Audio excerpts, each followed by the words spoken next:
Hello students, स्वागत है आप सभी का एक बार फिर से हमारे YouTube चैनल पर। आई होप आप सब बिल्कुल ठीक होंगे।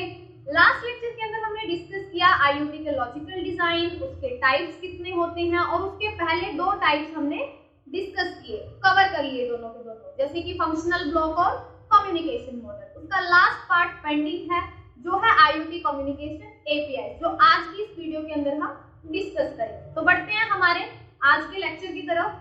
तो आज का जो टॉपिक है, टॉपिक का नाम है IoT कम्युनिकेशन API। अब IoT कम्युनिकेशन API का मीनिंग क्या है? पहले के सारे डिजाइन में हम समझ चुके हैं कैसे कैसे सारी चीजें प्रॉपर तरीके से होती है। अगर कोई चीज पेंडिंग है तो वो सिर्फ क्या चीज पेंडिंग है? IoT के अंदर क्या होता है, हार्डवेयर और सॉफ्टवेयर एक दूसरे के साथ क्या करते हैं, कॉम्बिनेशन के साथ उसका इस्तेमाल किया जाता है। यानी कि IoT में कोई भी स्मार्ट डिवाइस है, आप उसको इस्तेमाल कैसे कर सकते हो?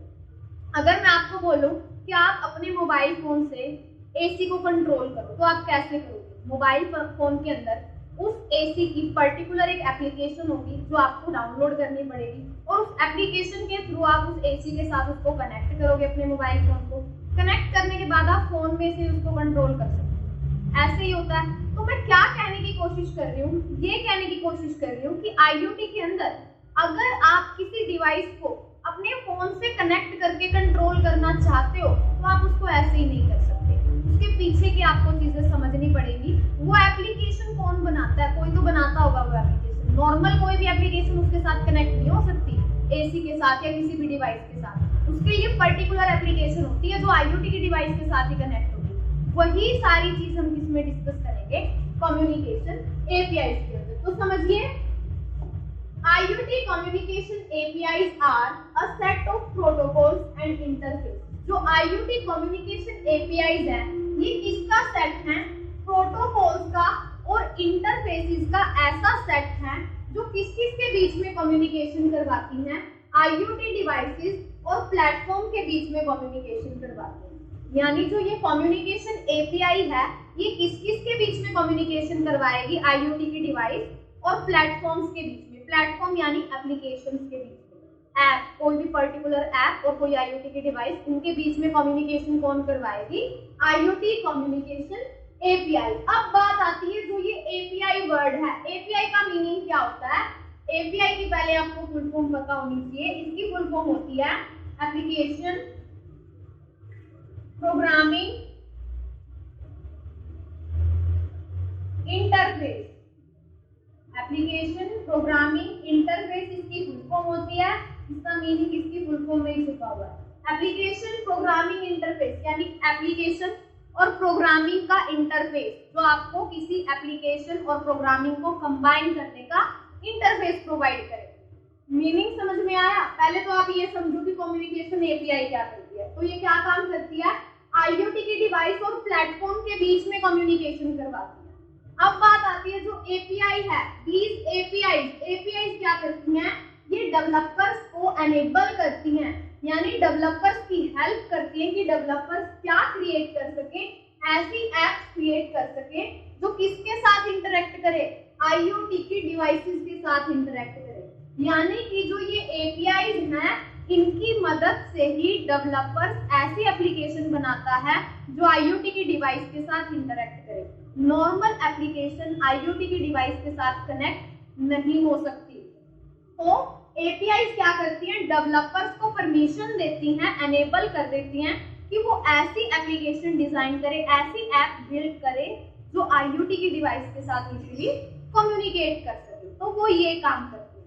समझ आया सभी को? अब आगे देखिए, जो ये कम्युनिकेशन API है, ये दो टाइप्स की होती हैं। REST based communication API, web socket based communication API। अब ये दोनों होती क्या है, किसकी क्या वर्किंग होती है, ध्यान से समझना है। स्टेप बाय स्टेप करेंगे।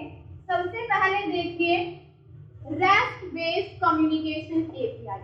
REST बेस्ड कम्युनिकेशन API के अंदर क्या चीज होती है?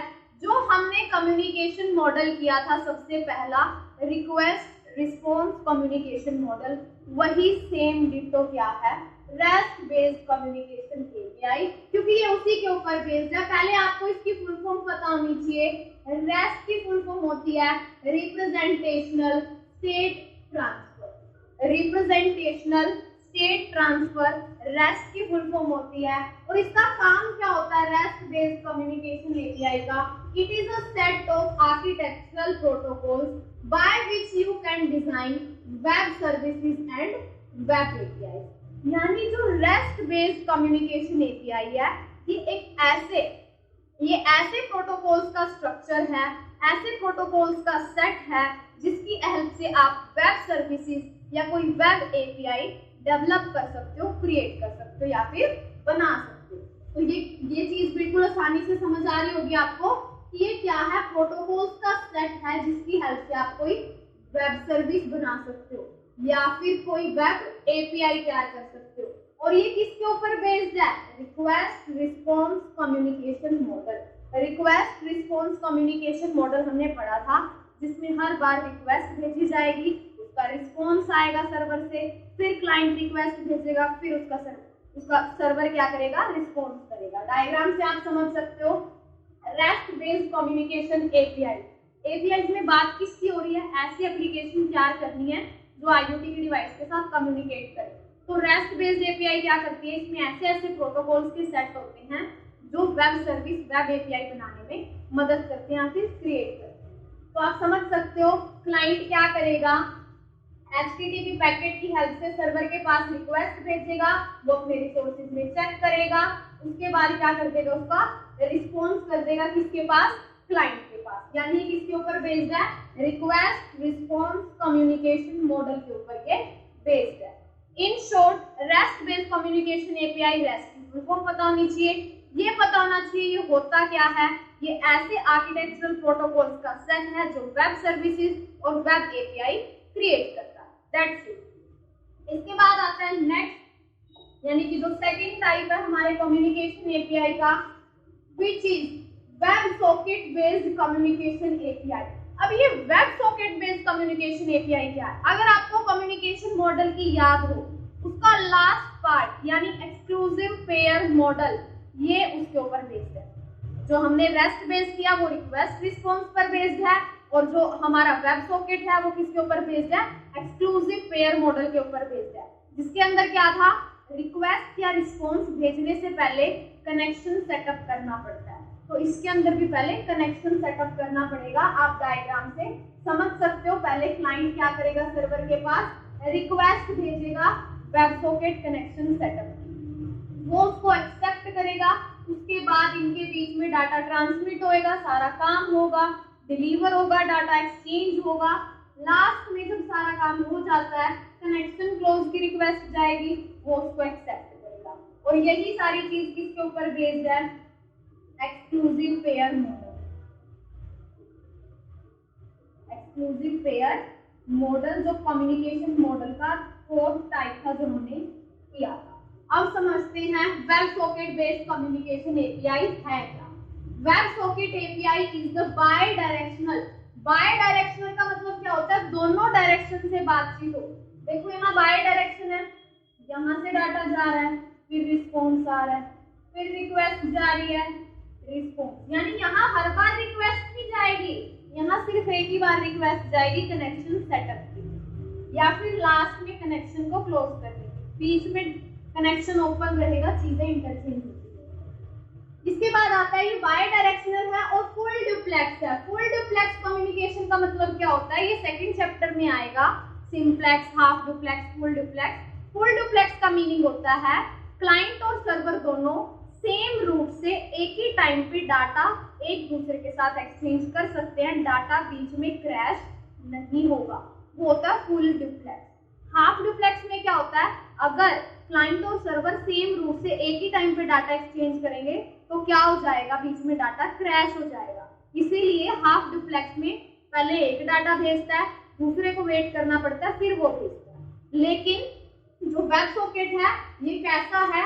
फुल डुप्लेक्स कम्युनिकेशन मॉडल पर बेस्ड है। और इसका मॉडल कौन सा है? Exclusive pair model. किस किस के बीच में? क्लाइंट और सर्वर्स के बीच में, वो तो आपको पता ही चल गया होगा। It does not require a new connection. इसको नए कनेक्शन की जरूरत नहीं पड़ती to set up for each message. हर मैसेज के लिए दोबारा से इसको सेटअप की जरूरत नहीं पड़ती, दोबारा से कनेक्शन सेटअप की जरूरत नहीं पड़ती। एक बार कनेक्शन को सेटअप करेगा, अपना सारा काम करने के बाद उसको क्लोज कर देगा, यानी एक बार ही कनेक्शन सेटअप की इसको जरूरत पड़ेगी।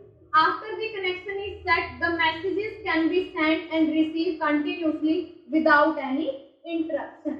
एक बार अगर कनेक्शन सेटअप हो जाता है, मैसेज को इजीली डिलीवर किया जा सकता है बिना किसी इंटरप्शन के। It is best for IoT applications with low latency और हाई थ्रूपुट रिक्वायरमेंट। ये IoT एप्लीकेशन के लिए बहुत ज्यादा बेस्ट माना जाता है, क्योंकि इसमें कनेक्शन सेटअप एक बार होगा, उसके बाद मैसेजेस एक्सचेंज होते रहेंगे, बाय डायरेक्शनल है और फुल डुप्लेक्स। तो ये क्या था, web socket based communication API। तो ये दोनों टाइप्स किसके हमने कवर किए, ये हमने कवर किए कम्युनिकेशन API। तो इसी के साथ हमारा लॉजिकल डिजाइन होता है कंप्लीट। तो आज जो हमने डिस्कस किया, एक बार क्विक रिवीजन ले लेते हैं। Communication API third part discuss किया हमने लॉजिकल डिजाइन का, जिसके दो पार्ट किए, rest based communication API, web socket based. Rest based किसके ऊपर बेस्ड है, रिक्वेस्ट रिस्पॉन्स के ऊपर, और web socket exclusive pair model के ऊपर। दोनों में क्या फर्क है, रेस्ट बेस्ड क्या करता है, वेब सर्विसेज और वेब API बनाने का काम करता है, और वेब सॉकेट भी काम तो वही करता है, लेकिन ये IoT एप्लीकेशन के लिए बहुत ज्यादा बेनिफिशियल रहता है। क्यों, इसका रीजन क्या है, फुल डुप्लेक्स है, बाय डायरेक्शनल है, और साथ ही साथ ये क्या करता है, जो डिवाइस लो लेटेंसी वाली हैं उनके अंदर इसको सबसे अच्छे से इस्तेमाल किया जा सकता है। तो ये था आज का हमारा टॉपिक। आपका जो क्वेश्चन रहेगा, आपको कमेंट सेक्शन में मेरे को API की फुल फॉर्म क्या होती है वो लिख के बताना। What is the full form of API। मिलते हैं हम अपने नेक्स्ट लेक्चर में नए टॉपिक के साथ, तब तक के लिए बने रहें हमारे साथ। All the very best students.